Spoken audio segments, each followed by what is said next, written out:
Hello, ladies and gentlemen, and welcome to the Solo King, a Korean 1v1 tournament featuring all of your favorite players, teams, and champions from Champions, of course, brought to you here on Azubu TV. My name is Reed Rapid Melton, and we'll be hopping into game number 1 between Faker, the mid laner for SK Telecom T1, currently a team tied for second in the season of LCK, facing off against Fury, 80 carry for Samsung, team currently winless at the bottom of the standings. So while their 5v5 playstyles may have put them in their places in LCK this season, as far as 1v1s, we have yet to determine who will be the Solo King. Faker, favorite to win the tournament, of course favorite to win almost any tournament, but in the 1v1, anything can happen. We've seen some crazy turnarounds, particularly the series Eve versus Zephyr was an incredible 1v1 series to watch. So if you missed that, make sure to catch the VOD, catch the rebroadcast, and of course this tournament will be rebroadcast for European and North American audiences a little bit later on. So if you missed any of the action, you can catch the VOD here on Azubu TV/Azubu after the broadcast is done. So thanks for tuning in, checking things out here.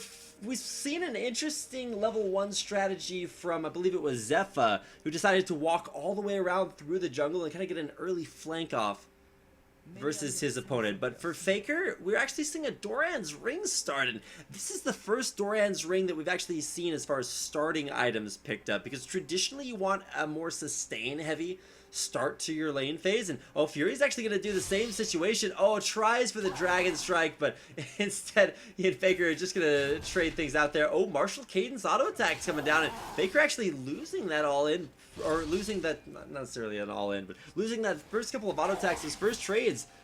Definitely going Fury's way. Now he's looking for another auto attack, but probably will be able to trade out a Dragon Strike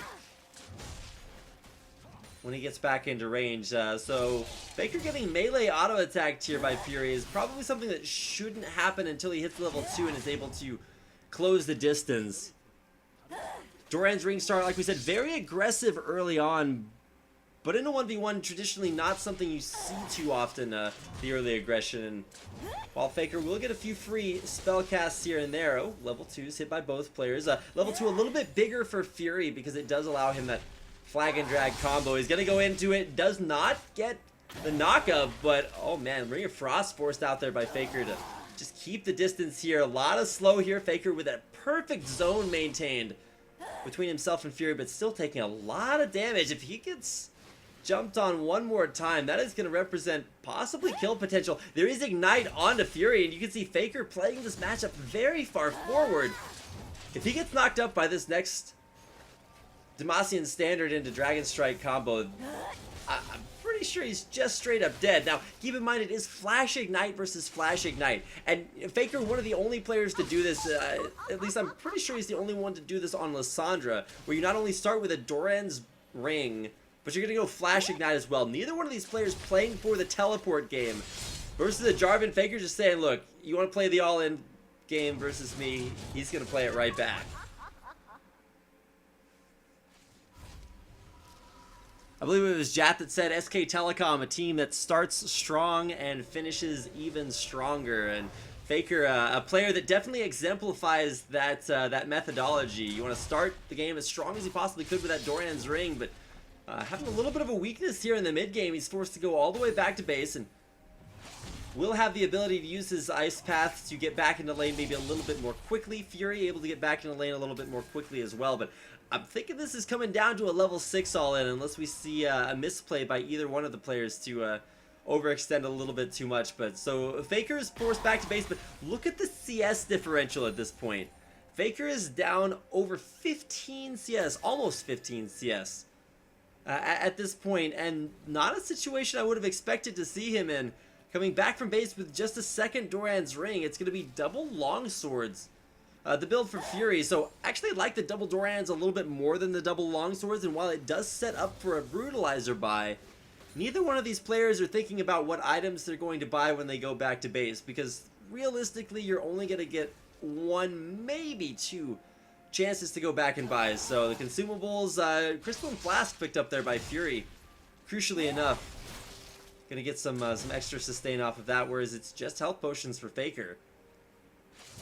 We'll see if these 2 Dorian's rings are enough to turn this matchup around, because after a distinct loss, forced back to base earlier, he's down now 13 CS, but continues this poke off of the... Oh, Dragon Strike coming in.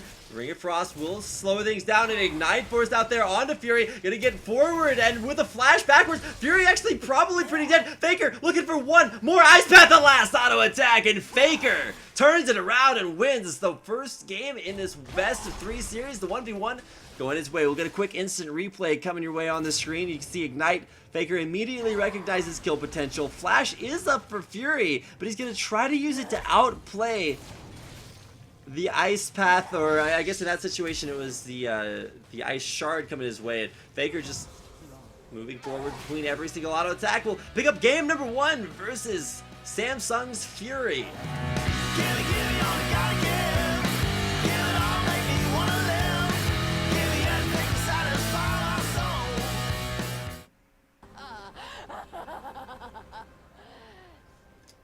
Fury thinks this is funny, but we'll see if he thinks it's quite as funny as he steps into lane versus a Faker. Game number 2 in their matchup here in the Solo King Korean 1v1 tournament, of course featuring your favorite players, teams, and champions from this season of Champions, broadcast here on Azubu TV. My name is Reed Rapid Melton, and we're getting into the lane phase, where these Fakers into the lane phase. I think he's actually looking for auto attacks on turrets, but once again, Fury going to wrap around here and look at the vote differential from Inven. Did polling over the course of the last few days, 4% for Fury versus a 96% vote of confidence here for Faker.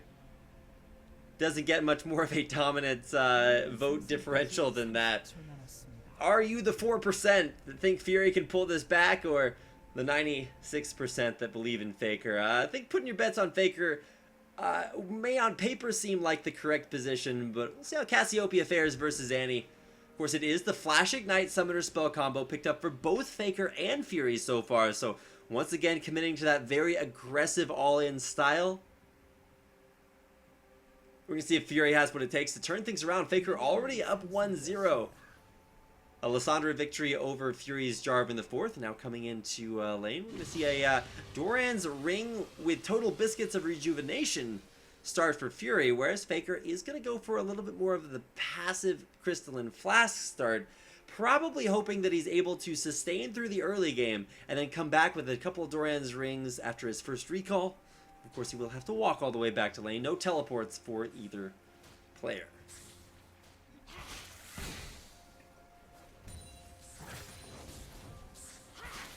Faker just looking to dodge as much poison as he possibly can. Put out that Incinerate Harass. And he graded CS game as well. Does get refunded mana and half cooldowns on Incinerate when you use it to clear out the minion wave. Now, Fury going to get continually harassed down below half HP, but same situation for Faker, who's actually stepped on quite a bit of poison harass here for Fury. Kind of uncharacteristic to see so much damage taken quite this early on, but with enough sustain to really out-sustain Fury, who only has those 2 Total Biscuits of Rejuvenation. This is going to be a really big disadvantage once Faker equalizes this wave. And of course, CS will be important to pick up items once you go back to base, but should be a little bit less important than actually getting off harass, because specifically for Faker's Annie, is going to be able to put out so much damage early on that I'm not sure Fury is going to be able to withstand the power.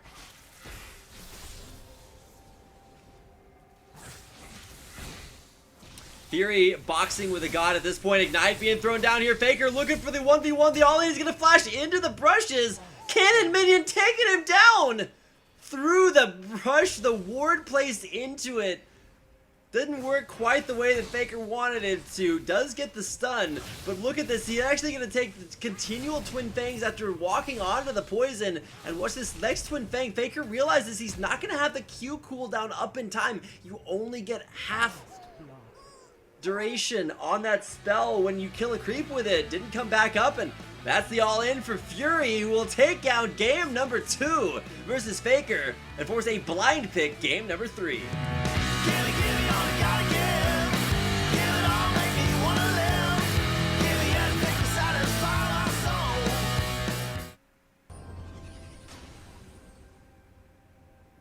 Hello ladies and gentlemen, and welcome to the Solo King, a Korean 1v1 tournament featuring your favorite players, teams, and champions from this season of Champions. Of course, brought to you here on Azubu TV.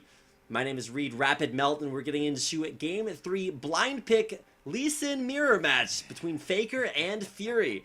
Faker, of course, the mid laner for SK Telecom Team 1 versus Fury, of course, the 80 carry for Samsung. And while their individual team performances in LCK this season notwithstanding, it's going to be about the 1v1s. Oh, a 1 versus 1 first auto attack of the game, but it does look like Faker actually took a little bit more damage from that, so we'll see if maybe that is a portent of things to come. Take a look at the item builds, the summoner spells, and it's Flash Ignite for both Lee Sins, Longsword, and 3 health potions. Recalling back to base and looking to heal that little bit of damage up. They might actually wait for another push. I don't think that's actually a thing, but a little bit of a slower start out of base there for Fury, as Faker already making his way towards the mid lane. No cheesy auto attacks onto turrets, no crazy routes taken through the side of mid lane like we saw Zephyr do a little bit earlier. Straight up starting at your turrets, minion wave gonna spawn, and here we go. 2 minutes into the game, we are underway. Fury versus Faker should be a race to level 2 for an early all-in.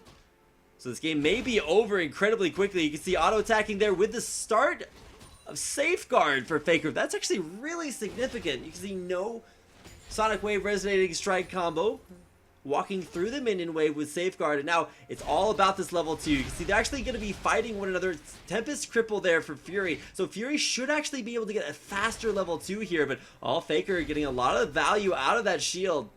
Has full Fury here, but full energy rather, but we'll see if Fury gets Fast and Furious, hits level 2 first, and immediately Faker forced to back off. Now getting level 2 of his own, does have a Safeguard available, so he'll be able to use that for Spell Vamp with Iron Will to get that damage off. Does hit Fury through the minion wave, but actually decides to go in there, but with Tempest Cripple out there and a Sonic Wave Resonating Strike, Faker will lose that trade and forced to chug all of his health potions. Now Fury with a little bit of an advantage there. Will Faker be able to hit level 3 first? Does not look likely. Trying to get just every little tiny auto attack there, but Fury's going to edge him out, and Faker actually behind in a very significant way. Level 2 versus level 3, has to watch out for the Sonic Wave. Now he's going to hit level 3 as well here. Trace out for Sonic Wave. Fury going to walk backwards into his minion wave, so that Faker would have to overextend a little bit too far, but Faker there with the Safeguard. We'll see if he hits Iron Will. Is going to get a little bit of Spell Vamp there. Fury walking dangerously far forward, takes a turret shot, and now it's actually Faker with a small life disadvantage. Just watching them, Fury actually stuttered a couple of auto attacks on creeps that died there, so gotta keep an eye closely on whether or not Faker is able to last hit this under turret. Does grab both of those, but he's 6 CS down an entire wave behind Fury, who may just look for this opportunity to go back to base. He's gonna walk very far behind his turret, but is going back the right call here. If you walk back into lane with a level disadvantage, Faker can always just walk straight up to you with a level 6 and Dragon's Rage for the kill. So definitely something you want to keep an eye on, but Fury really can't go back to base. With a wave pushing in, not only would he lose CS, but he's going to risk having his recall stopped as well here. Faker continuing to hit these Sonic Waves and coming out on top. Will face a little bit of damage here from Fury. You're going to lose that trade, though. I'm not sure exactly what he expected here. And now he's actually the one forced to go back to base. Now, looking at the skill distribution, Faker actually has 2 points put into Safeguard. So looking for the extra powerful shields. No ability power, so nothing crazy to power those up. Just going to level them up to get a stronger shield. Now, a trip back to base first for Fury. Safeguards to his Trinket Ward just to get back to lane a little bit more quickly. So you can see, like we said, 2 points into Safeguard, now 3 points into Safeguard for Faker. And this is all about, oddly enough, the sustain from Iron Will, as well as the ability to shield out damage, just becomes so effective at trading early on. So interesting to see the Safeguard max for both players, just a little bit ahead on that level advantage there for Faker. We'll see if Fury can even it up by the time he gets back in the lane, but minions will still be pushing in towards Faker, so he'll be able to continue his level lead here. Sonic Wave onto Fury. He knows he's going to win this trade just off of the level advantage, but he's actually fighting in a creep wave. Probably not somewhere he wants to go. Wins the trade, forces the health potion out, and why is there a ward in the inventory for Fury? I think he basically is saying, I'm going to need an insect to be able to win this matchup. Might decide to let the wave push a little bit further towards his turret, but whoa, Fury baits out that Sonic Wave. Actually, all the skills from Faker there being baited out. Misses most of them, except for the Tempest, I believe. Fury putting on the pressure, but Faker has evened up the CS count and is actually now ahead 1 CS over Fury. We're starting to get up through our first third of the CS, third of a way to a 100. Once again, this game will probably be decided based off of kills. Now, level 6 versus level 5. This is absolutely huge. If Faker can land Sonic Wave. Now, Fury has a ward in his inventory. I can promise you if Faker ever goes in on a Sonic Wave, Fury's just going to ward jump back to his turret.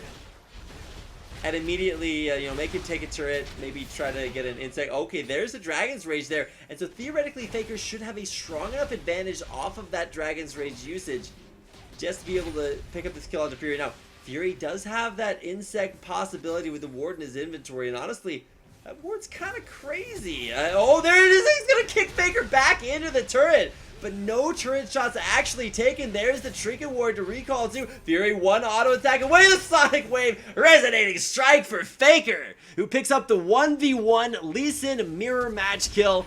There you're going to see a kick through the minion wave, almost kills off the minions for a turret shot, but Faker able to safeguard his way back out to the minion wave. Ward jump in there for Fury to try to dodge away from that Sonic Wave, but it's the resonating strike. Faker with a little bit of swag there at the end, able to come in with a 1v1 kill versus Fury. And that means that it will be Faker picking up the 2-1 victory